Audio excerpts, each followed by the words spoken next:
আসসালামু আলাইকুম, আদাব, নমস্কার। আশা করি সকলে ভালোই আছেন। তো আজকে আমরা পদার্থবিজ্ঞানের খুব গুরুত্বপূর্ণ একটি টপিক নিয়ে আলোচনা করব। সেটা হলো এলিমেন্টারি পার্টিকেলস বা মৌলিক কণা। তো পদার্থবিজ্ঞানের জগতে মহাবিশ্বের সব কিছুই যে ক্ষুদ্রতম কণাগুলো দিয়ে গঠিত সেগুলোকেই মৌলিক কণা বা এলিমেন্টারি পার্টিকেল বলে। মানে পদার্থবিজ্ঞানের ভাষায় এই মহাবিশ্বে যা আছে তাই কিছু ক্ষুদ্র ক্ষুদ্র কণা দ্বারা গঠিত।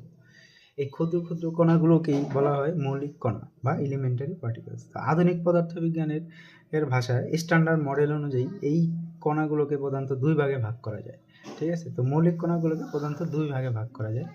একটি হলো ফার্মিয়ন আর একটা হলো বোসন। একটা হলো ফার্মিয়ন আর একটা বোসন। তো ফার্মিয়ন এরা হলো পদার্থের মূল উপাদান। এদের স্পিন সাধারণত হাফ হয়।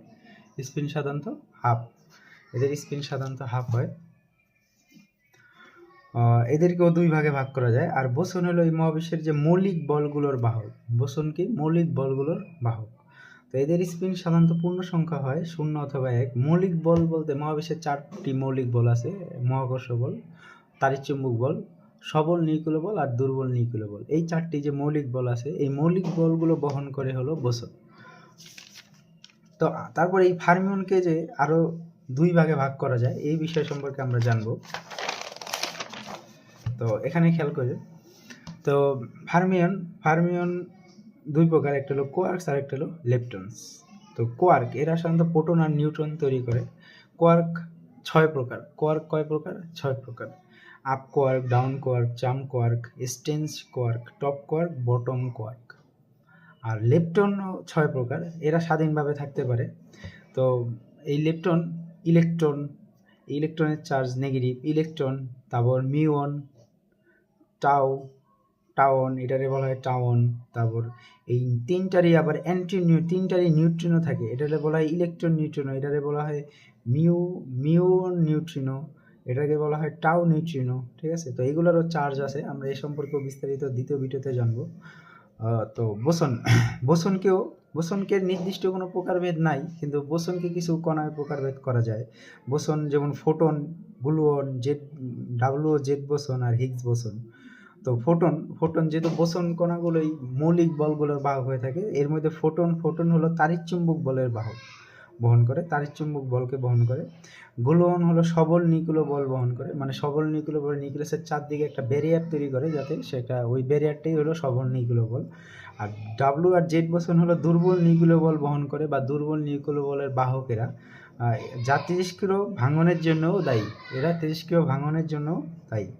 তারপর হিগস বোসন হলো এমন একটা কণা, এই কণাগুলোকে এটা হলো এই হিগস বোসন বা হিগস ক্ষেত্র দিয়ে যেটা যায় সেটাই ভর তৈরি করে বা ওইটা ভর ধারণ করে। ঠিক আছে, তো এই কণাগুলো আমরা বলতে পারি ভর প্রদান করে, একে ঈশ্বর কণা বলা হয়। মানে অস্তিত্বে চলে আসে, হিগস ক্ষেত্রে যেটা যায় সেটাই অস্তিত্বে চলে আসে। এই সম্পর্কে আমরা আরও এই হিগস কণা সম্পর্কে, আমরা হিগস বোসন সম্পর্কে আমরা আরও বিস্তারিত আলোচনা করব সামনের ভিডিওতে। তো আমরা এক নজরে স্ট্যান্ডার্ড মডেলটা এক নজরে দেখতে পারি যে স্ট্যান্ডার্ড মডেলটা কি। তো স্ট্যান্ডার্ড মডেলে আমরা বললাম যে কোয়ার্ক হলো 6 প্রকার: আপ কোয়ার্ক, ডাউন কোয়ার্ক, চাম, স্টেন্স, টপ, বটম। তো এগুলাকে প্রতীক আপকে ইউ দ্বারা প্রকাশ করা, এর চার্জ হলো +2/3। ডাউন ডি দ্বারা প্রকাশ করা হয়, চার্জ হলো -1/3। চাম সি দ্বারা, স্টেন্স এস দ্বারা, টপ টি দ্বারা, আর বটম তো বটমকে বি দ্বারা প্রকাশ করা হয়। ঠিক আছে, তো তারপর হলো লেপটনস 6 প্রকার: electron neutrino, muon neutrino, tau neutrino. তো এইগুলাকে ইলেকট্রন কি দ্বারা প্রকাশ করা হয়? ইলেকট্রন নিউট্রিনোকে নিউ, এই যে চিহ্নটার নাম, এই চিহ্নটার নাম হলো নিউর সাথে নিচে ই লেখা, এটাকে কয় ইলেকট্রন নিউট্রিনো দ্বারা প্রকাশ করা। এর চার্জ হলো 0, এর চার্জ হলো কি 0। ঠিক আছে, আশা করি আপনারা দেখতে পাচ্ছেন এর চার্জ হলো 0। তারপর মিউনের চার্জ -1, মিউন নিউট্রিনোর চার্জ 0, টাউ এর চার্জ -1, আবার টাউ নিউট্রিনোর চার্জ 0। তারপর বোসন আছে, বোসন যে চারটা আমরা পড়ছি। বোসন কিন্তু একটা গুরুত্বপূর্ণ বিষয় জানা উচিত আমাদের, যে শতন্দ্রনাথ ঢাকা ভার্সিটির যে প্রফেসর ছিল ফিজিক্স পদার্থবিজ্ঞান বিভাগে, শতন্দ্রনাথ বোস, তার নাম অনুসারে কিন্তু এই কণাটার নাম বোসন আসছে। ঠিক আছে, এটার ইতিহাসও আমরা সামনে জানবো। তো ফোটন, গ্লুয়ন, ডাব্লু ও জেড বোসন আর হিগস বোসন। তো ফোটনকে গামা দ্বারা প্রকাশ করা হয়, এর চার্জ 0, গ্লুয়নকে জি দ্বারা প্রকাশ করা হয়, এর চার্জ 0, আর ডাব্লু আর জেড বোসনকে ডাব্লু আর জেড দ্বারা প্রকাশ করা হয়। ডাব্লু বোসন যেটা, এটার চার্জ +1 হতে পারে, -1 হতে পারে।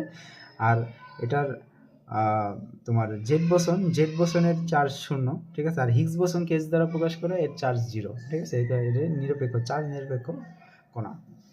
তো এই হলো আমাদের স্ট্যান্ডার্ড মডেল। আশা করি আবার পরবর্তীতে ভিডিওতে দেখা হবে। এই পার্ট 2 নিয়ে আমি আসবো অবশ্যই। ওকে, ধন্যবাদ সবাইকে। সবাই ভালো থাকবে।